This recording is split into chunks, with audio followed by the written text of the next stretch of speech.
Good evening and welcome to Exeter Library in Conversation. This evening we're delighted to be joined by authors Elodie Harper, author of The Wolf Den, which I have here, and also Jennifer Saint, who is the author of Ariadne, which we also have here. These events are free. If you'd like to give donations to Libraries Unlimited, which is the charity that runs the 54 libraries in Devon and Torbay, there is a link in the chat. We are also posting to over 30 libraries across Devon and Torbay this evening, and we'd say hi to everybody who's watching in the other libraries. So if you'd like to ask a question to either Elodie or Jennifer, please pop in the chat and I will ask them during the conversation. So Elodie is a journalist and a prize-winning short story writer. Her story Wild Swimming won the 2016 Bazaar of Bad Dreams short story competition, and which was judged by Stephen King, which is pretty impressive. She's currently a reporter at ITV News Anglia, and before that worked as a producer for Channel 4 News. Her job as a journalist has seen her join one of the most secretive wings of the Church of Scientology and cover the far-right hip-hop scene in Berlin, as well as crime reporting in Norfolk, where her first two novels were set, The Binding Song and The Death Knock. Elodie studied Latin poetry, both in the original and in the translation, as part of her English literature degree at Oxford, instilling a lifelong interest in the ancient world. The Wolf Den is the first in a trilogy of novels about the lives of women in ancient Pompeii. And Jennifer, due to a lifelong fascination with ancient Greek mythology, Jennifer read classical studies at King's College London. She spent the next 13 years as an English teacher, sharing a love of literature and creative writing with her students. Ariadne is her first novel, and she is working on another retelling of an ancient myth for her second, revolving around Clytemnestra and her daughter Electra. So good evening and welcome to both of you. Thank you for coming along and joining us this evening. Thank you so much for having us. So first of all, would you like to introduce your books separately and tell us a little bit more about them? So Elodie, did you want to start? Yes, sure. So The Wolf Den is set in ancient Pompeii. It's based around a real building that still survives there, the lupanar, which in Latin means both wolf den and brothel. And it's in a remarkable state of preservation. And my book reimagines the lives of the women who lived and worked there. And it's part of a trilogy following them on what they get up to. So Ariadne tells the story that we're all familiar with, probably from hearing it told as children, the story of Theseus and the Minotaur, but it's from the perspective of the woman who made it happen and the woman who saved that hero. So it follows the life of Ariadne before and after that defining encounter that she had with a Greek hero. So what, for both of you, so what inspired you to write the women's stories? Because both the books feature, women as the protagonists and strong women as the protagonists. So what inspired you? I was inspired by the fact that really it was a story that I wanted to read first and foremost. I really wanted to read Ariadne's story and I couldn't find it anywhere. So I would say that was the main motivator in writing it. I've always been interested in reading retellings from sort of an unfamiliar perspective. And just before I had the idea for Ariadne, I'd read The Surface Breaks by Louise O'Neill, which is a retelling of The Little Mermaid. And I think that was definitely really at the forefront of my mind. I was reading Greek myths to my children. So I mentioned, these are stories we often hear as children. And I think that one of them even asked me, what happened to Ariadne after this?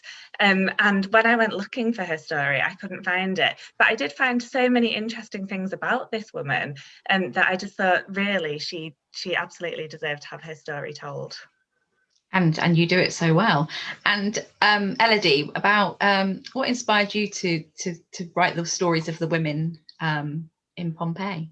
So I wanted to write about the ancient world, and in particular about women in the ancient world. And for me, I've always been really interested in Roman literature and history. And Pompeii is such a fascinating place. I mean, it's just an amazing place to research and to write about. And the building itself, the lupanar, it's very evocative, and you've got the paintings on the walls of well, not of the women who work there, but you know, you've got erotic frescoes on the walls, and you've got the graffiti, some of which was left by the women, and they're still very objectified even today. You know, on a tour guide, you know, it's kind of a bit nudge nudge, wink wink, have a bit of a laugh about the brothel. But I wanted to think about the women as people, as human beings, and what their lives might actually have been like, and in a way they're laughing back, if you like, in the book. You know, it's, of course, you know, it's quite a dark subject matter in some ways, but there's a lot of humor in it as well, and it's about friendship. Very, you know, Ariadne is about sisterhood, you know, 2 actual sisters, and then the Wolf Den's about these 5 women who are kind of surrogate sisters to each other, that they're all in the lupanar. So it was really those different things of wanting to immerse myself in Pompeii and thinking about it as a place, but then wanting to think about the very real women who were there. So rather than emperors or senators or even empresses. Because that's one of the things, isn't it, to both of you, that the books that the stories that you've told, as you both said, they haven't been told before. Their women were very much overlooked in Greek mythology, Roman sort of myth, all those, you know, everything, you know, women were, you know, mostly sort of punished for what the men did, and but their voices were very much not heard. How important was it for you to give them a voice when you wrote the books? Yeah, I mean, that was exactly it. So I had read Ovid's Heroides. In fact, I read it when I was at university. So and so I'd always had that idea of just how brilliant it was. So Ovid was a Roman poet, and he wrote this collection of letters from the perspective of these women in myths. So as you were saying, the women who didn't necessarily have a voice before, who were perhaps the secondary characters, and maybe their motivations weren't clear, or maybe you know, sort of the rest of their story was left untold. And 2 of the letters in the collection are the ones that I referred to quite heavily for the novel, which is Ariadne's letter to Theseus and Phaedra's letter to Hippolytus. And in both of them, they just come across as such very passionate, very justifiably angry women who are just really demanding that. Well, in Ariadne's case, she's demanding that her story is told. She doesn't want Theseus to go back, as he will do, to Athens and brag about how he killed the Minotaur and leave her out of the story, which is exactly what he intends to do. And so I just felt that it was really important to write it in the first person, to have them tell their stories. And actually, Phaedra's part of the story did come in later. It wasn't part of my original plan for the novel. But as I was including the things that happened to her, it just became clear to me that she needed to be the one to tell that story, that she needed to say, no, this is how I felt about things, and this is why I did things the way that I did them, because I just didn't think that was something that that I had come across. Yeah, I mean, for me as well, like Jenny, it was wanting to think about people who are kind of spoken about, but don't get to speak for themselves. So, you know, with the women in the lupanar, I think, you know, that there's, because they were prostituted women as well, it's like another layer of stigma that people don't want to even think about. That they only associate those women's lives with the fact that they had to sell sex. And I wanted to write a book about them that was not about them selling sex. It was about all the other aspects of their lives. So yes, of course, you know, I'm not saying there's no mention of it, but that is not the focus of the book. The focus of the book is how they felt about themselves, how they made the most of their lives. So the central character, Amara, like the reader, is kind of new to Pompeii. She's also new to being enslaved, and certainly new to working in a brothel. So, you know, I wanted to have different perspective, because the different women would have had very different routes in. So we've got Amara, who carries the story because she wants to get out. So it's really her quest for freedom is what drives the book forward, and the ways that she tries to sort of get herself out of this situation. But you've also got women who were born into slavery, like Victoria. She's partly based on the graffiti in the brothel, actually. She refers to herself as Victoria Victrix, Victoria the Conqueress. So she's quite a forceful personality, very different from Amara. Then we've got Dido, who's you know, very innocent, quite a tragic figure in many ways. She was kidnapped. That was, again, another route that people in the ancient world might find themselves being kidnapped into slavery. Amara came into slavery via destitution. Her family sold her to ensure her survival. And then Berenice, who was traded over from Egypt, and Cressa, who, like Victoria, is local to the area. So it was these very different women who are just such a footnote if you read, you know, about the history of the Roman world. You're getting more information on them now, really, than there has been in the past. But I think there's still, you know, particularly in fiction, the idea that if you write about women who were working in a brothel, that it's going to be a particular sort of book. So I suppose I also wanted to write not the book that people would expect.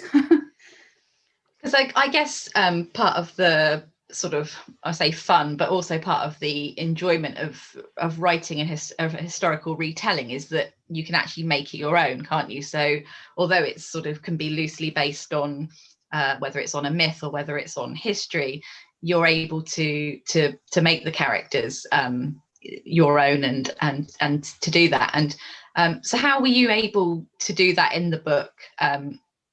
Jenny, is that because I know Ariadne is not the, you know, I don't want to give away the story, but it's slightly different. You've taken a different slant on it, haven't you? Yeah, and I think because we're writing about women as well, both of us, from these times, that also you do have the freedom to make you know, sort of make these kinds of choices because there is less written about them already. So we've got that gap that we are filling in anyway and fleshing them out, you know, making them more rounded, three-dimensional characters as it is. And I think and that's something that happens naturally through the process of writing. So with, you know, with the character of Ariadne, I gathered, you know, all the sources that I could about Ariadne and immersed myself in her story and all the different versions of her story. And there are quite a lot, and they do differ. And you find that especially with myths, because they've been told in different regions, they've been told at different times, they've been told to kind of serve a different purpose. And in particular, when it comes to Theseus, here is this obviously a founding hero of Athens. So Athenian legends might speak of him very positively, whereas other regions, less so. So because there's different versions of what happened to her, and in some of them she died very shortly after the Minotaur, and in some of them she goes on to live longer, and yeah, I won't give away what happens, but obviously encounter other famous mythological characters as well. So there was obviously, I had to make choices about which versions of the myths to follow, and then which aspects of the mythology that I didn't want to include at all, and which aspects that I wanted to change. And I think you feel that you do have I do, I won't speak on behalf of everyone. I feel that you know, have a license to change things, because when I'm writing a novel, then I do want to do something with it and to tell a particular story and tell the story that is important to me. So I could certainly justify changing some things, and where there are gaps, filling them in with what I thought would be what fitted the Ariadne who had become the character she is in the novel, because you inhabit these characters' heads and they start to exist for you and they start to behave in particular ways. And so sometimes that's not in keeping with stories that have already been told about them. With Phaedra in particular, I wanted to make a significant change to the way her story plays out, because she's famous for making a malicious allegation to ruin a man, and I really didn't find that a helpful narrative. That wasn't something I wanted to include, so that was one where I made a very conscious choice. I'm not going to tell her story that way. I don't think that that is a useful or believable story to tell. So that was one where I felt that there was a really good justification for changing the way that happened. Yeah, I mean, a very, very similar process to Jenny, to be honest. So, you know, the first thing is you just immerse yourself in the research. So in my case, again, like Jenny, you know, I'd read Ovid at university and a lot of the Latin lyric love poets. And then, I mean, just a lot of Latin authors, to be honest, you know, prose writers as well. So, and in particular, the Satyricon by Petronius, which is a novel that's set, if not in Pompeii, then certainly a town in Campania around Pompeii. It was written 10 years before the eruption of Vesuvius. So you kind of immerse yourself in that, obviously visited Pompeii, like had a detailed street map of where fountains and things would be in the vicinity of the lupanar, and then the lupanar itself, you know, like a million photographs, and, you know, really trying to visualize it, and a lot of research of books on Pompeii, particularly Mary Beard's, which is such an incredible book if you're interested in researching the ancient town. But once you've got that, really, you know, ultimately you're not a classics professor, you want to tell a good story. And so, you know, you do take some liberties. You want to be as truthful and as authentic as possible without that kind of making the whole narrative soggy and bogged down. So I know actually Jenny and I both made the women slightly older. I mean, I didn't specify ages for the women in the lupanar, but, you know, you don't want to make them very young teenagers or anything like that. It's just be unpleasant to read about or write about. So, you know, you make changes, deliberate changes that are just going to make it easier for people to read. And then, you know, so for me, I wanted to be as honest as possible about the type of stuff that women who are enslaved in a brothel might, you know, what that might be around their lives. But then you do make choices. So for me in particular, I did not want, there are various theories about how the lupanar may have operated. And one of it is that the women were just not allowed to leave. They were stuck there. And that's just so awful. You know, I could never have written that. We know, though, that prostituted women and sex workers in the ancient world, a lot of them would be street workers, or they'd frequent bars or the baths or the forum to pick up custom. So I took that aspect, which is a known aspect of their lives, and combined it with the lupanar. I mean, there's nothing to say that they wouldn't. I think, like Jenny says as well, there are such gaps. A lot of the time you just don't know. So you actually, you know, you have to make it up. You know, and then a lot of the things that we know about Pompeii street life, the fact that people ate in fast food restaurants, the lower down the social chain they were, because only rich people had kitchens. So, you know, the women are hanging out in cook shops and or fast food joints and taverns and all the rest of it. So to give a real sense of what street life was like in Pompeii. And then as Amara's journey, you know, because it's not much of a spoiler to say right from the off, because the lupanar in Pompeii, this is not my imagining, but just how it would have worked, it would have had lower class clientele. The richer men would have had courtesans or have used women in their own household who were enslaved. So part of her process of trying to get free is to find a wealthier patron. So the whole book isn't stuck in the brothel. You know, we get to then kind of move up the social scale of Pompeii to see the grand houses and see how the elite interacted. So much more the type of stuff that you get in Latin literature that survived, which is written by elite writers. So I really wanted to think about all the stuff we know about the lives of women and people who are enslaved in ancient Rome, but to tell it from their perspective rather than about them. And, you know, a lot of that, because there isn't stuff surviving from that perspective, you know, you have to make it up. Which I guess is great in a way, because actually you can make it, I think, you know, sometimes with sort of historical novels, you know, the authors will get sort of picked up for, you know, putting something in that's not exactly how it was written. So actually, with not being able to get sort of, you know, primary sources and things because it's so long ago, or because it was destroyed, or because it didn't ever exist anyway, you can pretty much make it your own, which you both have. So I think that's it sounds like that's much more of a fun way to, and also you're not worried about, you know, getting the review saying, I mean, oh, that never happened. To be honest, I think Jenny and I we've made ourselves sound a bit free and easy here. We were both deeply paranoid about getting anything. So I didn't want to make it, I guess it's that you do the research, that you are confident that it's accurate, and once you've got that basis, then you start to take the liberties and to fill in the gaps. But yeah, I know Jenny did loads of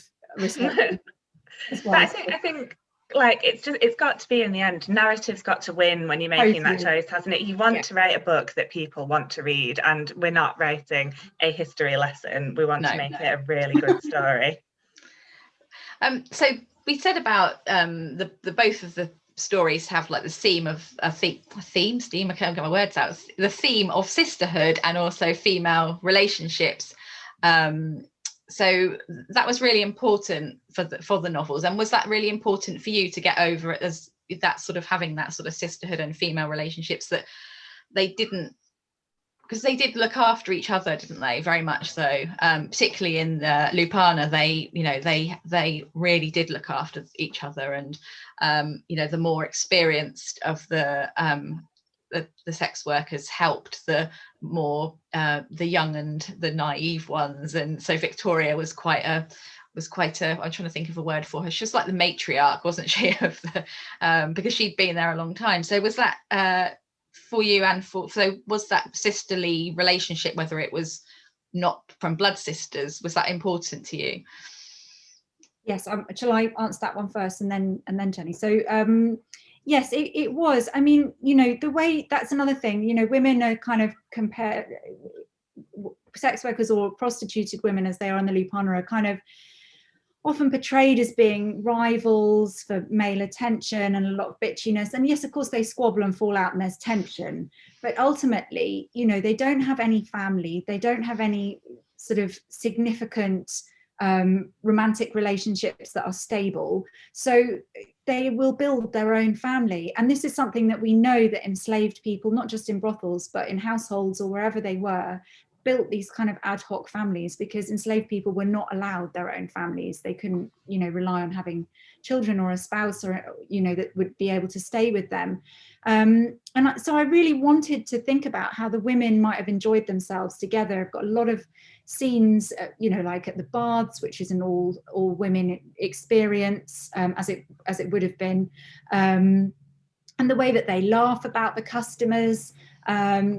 Yeah, that was really, really important to me, that it was a supportive female world, and that they had their own sense of community and their own values and their own thoughts on what was happening that wasn't from how the men saw them. So yes, that, and they have very different relationships with each other. So Amara's very close to Dido. They both started off free, so that's something that they have in common, but all the different women have these very different relationships. Yeah, I think in the Wolf Den as well, that's such an uplifting part of the book, the fact that they have those supportive relationships and that they look after each other. It's one of the things that I thought also makes them so relatable. And, you know, because these are women living in you know, complete, like, the ancient past in a completely different circumstance, but when I was reading it, I thought they have friendships the way that, you know, we understand friendship, and it really, like, gave the book so much emotional heart, and that was something that I really, really loved about it.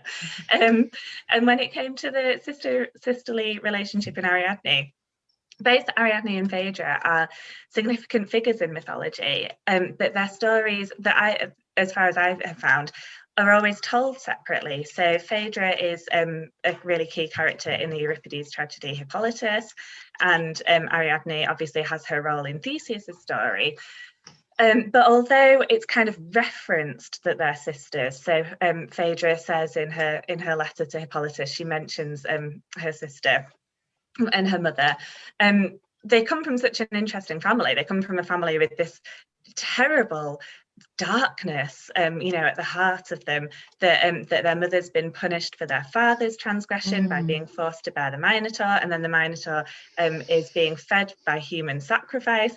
And coming from that shared experience in childhood, I thought how important the sisters would have been to each other. And I thought it was just one of the most interesting things about these two women, that they are sisters, and yet that wasn't something I'd seen explored, and I'd only really seen them, their stories told in relation to the men in their lives, the significant men in their stories. And so that was something, although their lives are very much shaped by their experiences with men, and men are the dominant force in the book, they're the ones with the power, the men and the gods are making things happen the way that they do. I still wanted to have that in there, that these women exist independently, they exist as sisters, and that is something that shapes their experience and their perspective as well. I thought it was so fascinating as well. Your treatment of the Minotaur was very different, because he's a brother as well as a monster, and that was very touching. Quite, was really touching to read. Yeah, that's one thing that I sort of picked up on, was the Minotaur is such a famous character in Greek mythology, and the story of how, like you were saying about the women are punished. So I'm trying to remember what's Pasiphae.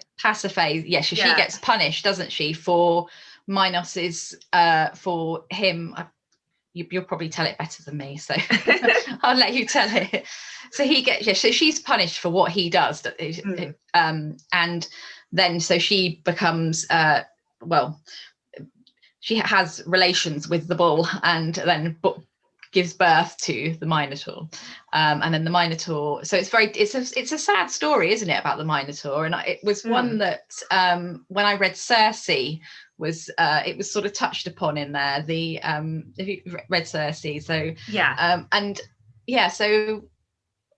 what was your empathy for the Minotaur? Yeah, so he comes into the world, like he said, as a punishment. So Minos the king insults Poseidon, the god of the sea. So he's supposed, in order to win the kingship of Crete, he's supposed to sacrifice this beautiful bull to Poseidon, but he thinks that he can trick Poseidon and keep the bull for himself and sacrifice an inferior one. And then it's Pasiphae, it's his wife, who's punished, and in such a degrading and such a humiliating way. The story is absolutely dreadful when you actually think about what happened. But as well as sisterhood in the novel, I was really interested in exploring motherhood as well.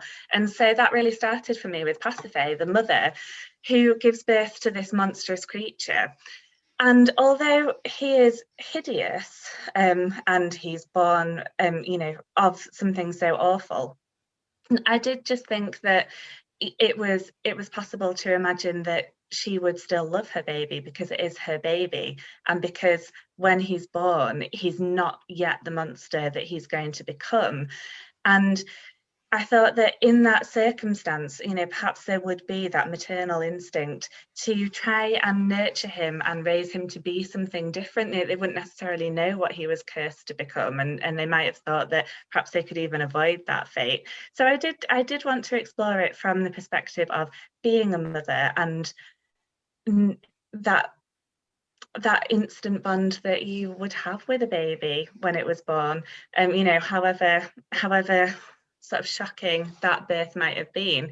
So I just wanted to approach it from that angle. I just thought it would be an interesting way to look at it, because although he's the monster, none of it is his fault. And it's a recurring theme in Greek mythology that women are punished for men's actions, and that monsters are created. And the other sort of example in the book that is so enraging is Medusa as well. These kind of monsters created by the gods for actions that are not their fault.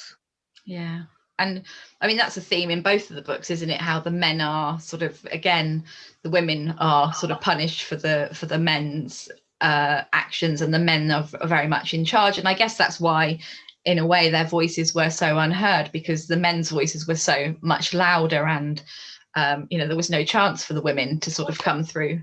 The thing that I did find interesting, though, in writing the Wolf Den, was that the men, so the sort of men from the underclass background, in many ways had experiences very similar to women. Yes, it was like a profoundly patriarchal society, so whichever strata you were in, the women were always going to be lower down.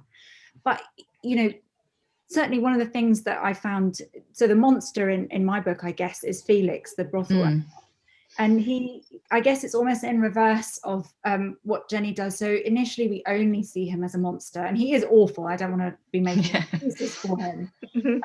But then when we learn more about him and we see the choices Amara herself is forced to make with so few options, we understand that Amara and Felix actually have many similarities, both personality-wise and in the choices that they make to try and survive, basically, in a very sort of hostile economic and also social environment. Because Felix, well, I don't want to give too many spoilers about his background, but if you sold sex either as a pimp or as a sex worker, you were belonged to a different class of person in the Roman world. You were infamia. It meant that you couldn't have certain legal rights, even if you got your freedom. This kind of stigma remained. So he doesn't become any nicer, but he becomes less monstrous and more human, I think, as the book goes on. And certainly some of the other men, so Paris, who is also prostituted there, who's a man, and he's a beautiful. Paris is graffiti in the brothel as well. I always forget poor old Paris, just as everybody does in the book as well.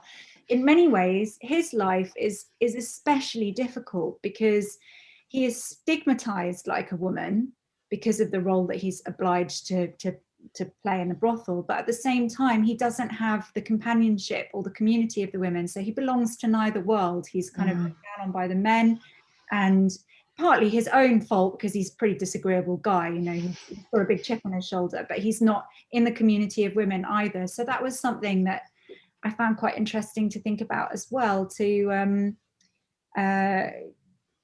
to reimagine what masculinity might have been like there, when it's not the powerful men, not the elite, not the people who normally tell the stories. Just their experiences too. So I'm quite aware of the time, it's going really quickly. So the Wolf Den is the first in a trilogy, isn't it? So and obviously is set in Pompeii. Are the others set in Pompeii too? Are they going to be set there? So the second book, which I'm working on at the moment, that the action is about 2 or 3 months after the end of the first book. So it is a continuation of that. Phew. I try, it's quite a sort of hard thing with a trilogy. I wanted to wrap things up so that it's a complete book. It definitely doesn't end on a cliffhanger. It's resolved to a point, but that you would want to go on and read more. So it is quite a challenge. And then obviously with a book 2, you've got to consider that you're continuing on, but then you'll be continuing on again. So, What made you decide to write the trilogy? Because obviously that's quite an undertaking, isn't it, to decide? Was it because you had so much material that you just felt that you could do the 3, or was it more? Yeah, I didn't want to just write about the eruption of Vesuvius. I wanted to really immerse myself in what Pompeii was like as a living town. And I don't think you can do that so much if you know that it's all going to explode imminently. So, it's set in 74 AD. So we know that's 5 years prior to the eruption. So you've got a good old lag then before it's happening. So yeah, that was partly the reason. And Jenny, what do you have planned next? I did touch on it, and I'm not going to try and say it again because I've been practicing it all day. Clytemnestra. Is that Clytemnestra? Clytemnestra.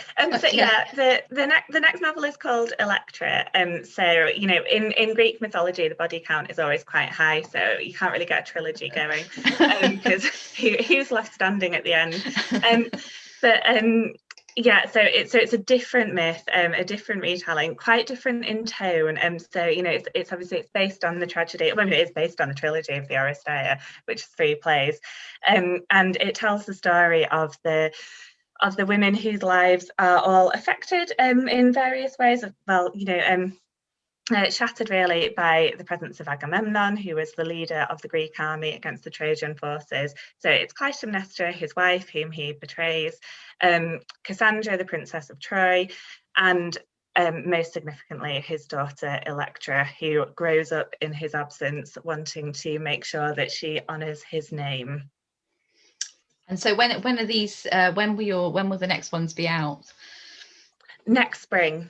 Next spring. I think they're out very similar time. Yeah. Oh, great. Oh, well, you'll have to come back and tell us all about book 2. We will.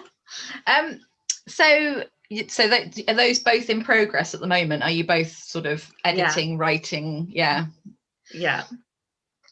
Great. So that's so I mean, both the books have been really well received, haven't you? Have you been very pleased with the reviews and the responses that they've got? Yeah, I mean, yeah, completely. I think it's such an overwhelming thing. I think you're really not prepared for it, and I think when I started writing, I remember thinking it doesn't matter if nobody else ever reads it. I will have written a whole book, and that was the goal that I set out with initially. So to have it actually existing in the world, to have it with such a beautiful cover, and then to when it finds its readers and people let you know how much they enjoyed it, books make such a difference in my life. So to think that I've had that effect on other people sometimes is really, it's a lot, but it's all very good. No, it is a lovely feeling, and Ariadne is an amazing book, and it's done brilliantly, and I've been really thrilled with how the Wolf Den's done as well. And it's actually been really nice that often our books are displayed together. Yeah, it is. And they're both beautiful covers, aren't they? They're both really striking, and I've seen them in different sort of Waterstones and bookshops together, and I'm like, oh, there they are. Yeah. That's been something really nice. Yeah. Well, it is because as well, because there's they are so different, but actually there are quite a lot of similarities as well. So I think it's really that must be really nice for you as well to be able to sort of talk about them together. And so just before we finish, I was going to ask you what you both like to read for pleasure, and if you've read anything recently that you'd recommend to the people watching this evening. Yes, I mean, I like to read all kinds of things. I do like to read really widely. And I was going to recommend 2.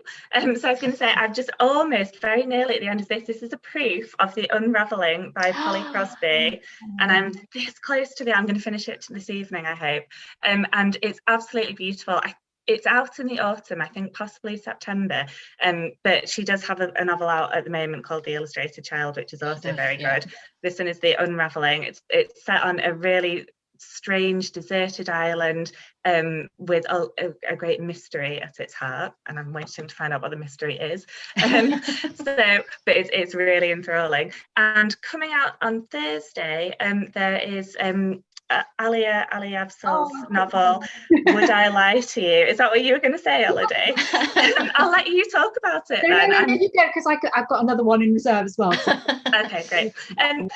So that one is it tells the story of Faiza, who has spent the family savings on the day that she discovers that her husband has lost his job, and she has got to find a way to make things work.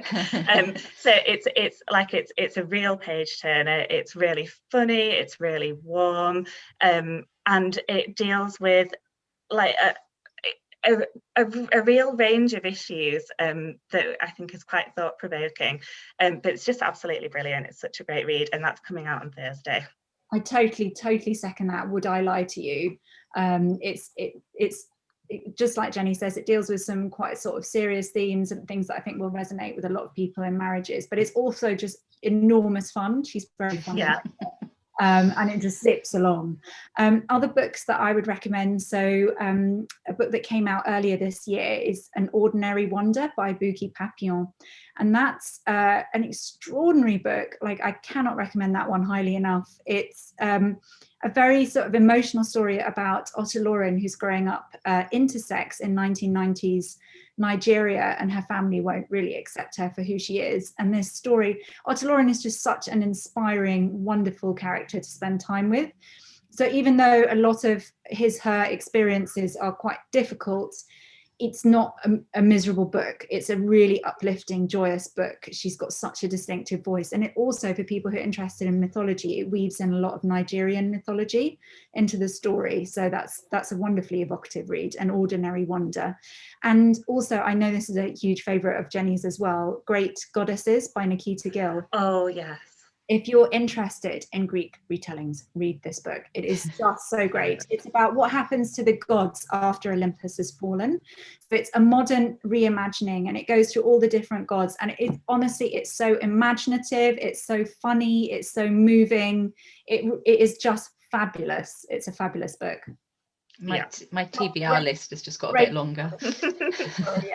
Great Goddesses, that one by Nikki. Great Goddesses. Fantastic. Well, thank you so much for joining us this evening. It's been great. And I know that Ariadne and the Wolf Den are both going to do so well. And I really look forward to reading what's coming next. Well, particularly the trilogy, but also to find out about Electra as well, because I mean, I love I'm really enjoying the sort of the retelling of the sort of the ancient stories, because I think there's so much scope, and I think it's been really interesting that that we're beginning to see a real sort of interest, aren't we, in the books, and I think there's a lot to do, so you could be busy for a little while yet. Well, thank you for joining us this evening. It's great, and good luck. And our next In Conversation is on Friday the 16th at 7 o'clock, and that is with Kate Rhodes, so join us then. Thank you. Thank you. Bye-bye. Thank you. Bye-bye.